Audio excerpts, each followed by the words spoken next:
Look now at what voters are saying about immigration enforcement. According to recent polling from the New York Times and Siena University, when asked whether they approve or disapprove of the way President Trump has handled the issue of immigration, 35% of respondents said they strongly approved, 12% said they somewhat approved, 9% said they somewhat disapproved, and 43% said they strongly disapproved. It's an issue that helped get President Trump elected in 2024, but how important will it be in the midterms? Let's discuss that and more with Stephen Hilding, Vice President of Revolutionizing Microtargeted Campaigns. Stephen, welcome back to Nevada Week. Thanks for having me, Amber. You have more than 10 years of experience in working in Republican campaigns. This issue of immigration and the president running on a platform of deporting criminal illegal immigrants. Well, we just heard from a previous reporter in the Nevada Independent segment that that's not quite the case. There are also people being arrested by ICE who have no criminal histories. What do you think of how this has played out? You know, Amber, the president is more popular on immigration right now than he is on the economy. There is no doubt this is what he ran on. In every seat at the Republican National Convention, there was a sign that said mass deportations now. This was a signature issue that the president ran on. According to a recent Nevada Independent article, about 15% of ICE arrests made in Nevada were non-criminals. That means 85% of these folks had criminal backgrounds or committed a crime at the time they were arrested. I think it's certainly fair to say that President Trump and ICE are starting with the criminal illegal aliens, 85% of which that have been arrested so far have been criminal illegals. So no issue from the conservative side of we may lose votes as a result of how immigration has played out in Nevada? I think this is what the voters voted for. Okay. I think this is what the voters voted for. I'm sure there were other policies that voters supported. No tax on tips was extremely popular here in Nevada, right? Voters are going to vote with their pocketbook as well. But I certainly think that the president doesn't lose support. This is what the voters voted for. This is what President Trump campaigned on. And when we talk about Governor Lombardo reaching that MOU with the DOJ, how does that benefit Nevadans? Sure. The only reason that Nevada was ever classified a sanctuary state in the first place were some of the actions of the Attorney General, who I'll note is running against Governor Lombardo right now. I think it really benefits Nevadans. I think it shows that Nevada is cooperative with the Trump administration, cooperative with ICE. The Clark County has shown some level of cooperation with ICE and with the administration as well. So I think it just shows that Nevada's cooperating. Nevada is delivering on the votes that they delivered for President Trump.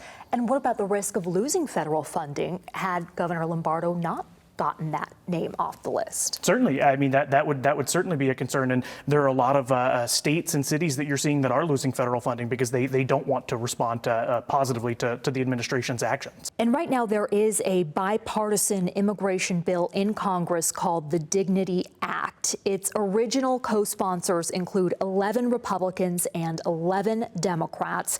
Representative Maria Elvira Salazar is a Florida Republican, and she is leading this bipartisan group. She said that after signing the big, beautiful bill, the one issue that still looms over the economy is immigration. Let's listen to more from her now. We in Congress, through the BBB, we allocated $150 billion to secure the southern border. But the truth is that we still have over 10 million people or more working in construction, hospitality, agricultural, dairies, fisheries, slaughterhouses, who are undocumented, but who are not criminals. Human beings invisible to the average American, but without them, we will not have food by this Friday. Yes, they broke the law, but someone gave them a job because they needed those workers who are still needed today. And Representative Susie Lee of Nevada is one of those co-sponsors that I mentioned. What do you think about this bill and its ability to get through Congress? The Dignity Act is an interesting one. You have Congresswoman Salazar, who introduced it, who's in one of the largest Hispanic districts in the United States, in the Miami area. You've got other moderates from the Republican side, like Congressman Lawler, who's in the most D-plus congressional district in the country, held by a Republican. You're seeing a group of moderates from both parties look at this from an economic perspective, right? The argument that's being made is that these folks did not simply commit a crime by being in the country illegally and having an undocumented status or overstaying a visa or something like that, but talking about the importance of having these folks in our industries, right, in our farms, in our factories, in our fisheries, and I think there's certainly an argument to be made there that folks based on merit might have some merit to stay in the country despite their undocumented status. When you say that it is more of the middle ground kind of Republicans and Democrats, is that going to put this at danger of passing? This bill isn't all that towards the moderate. I think you might see some opposition from some of the far left of the Democratic Party, right? Because this bill still pushes heavily for finishing President Trump's border wall, pushes for more resources to the southern border, border enforcement, border security, things that some of the further left members of the Democratic Party have been pushing against. And Representative Salazar has talked about that, as well as this is not amnesty. This would be for temporary legal status after you have been in the U.S. for 5 years. So anyone who got here before 2021 could get that if you had no criminal record, you had been working.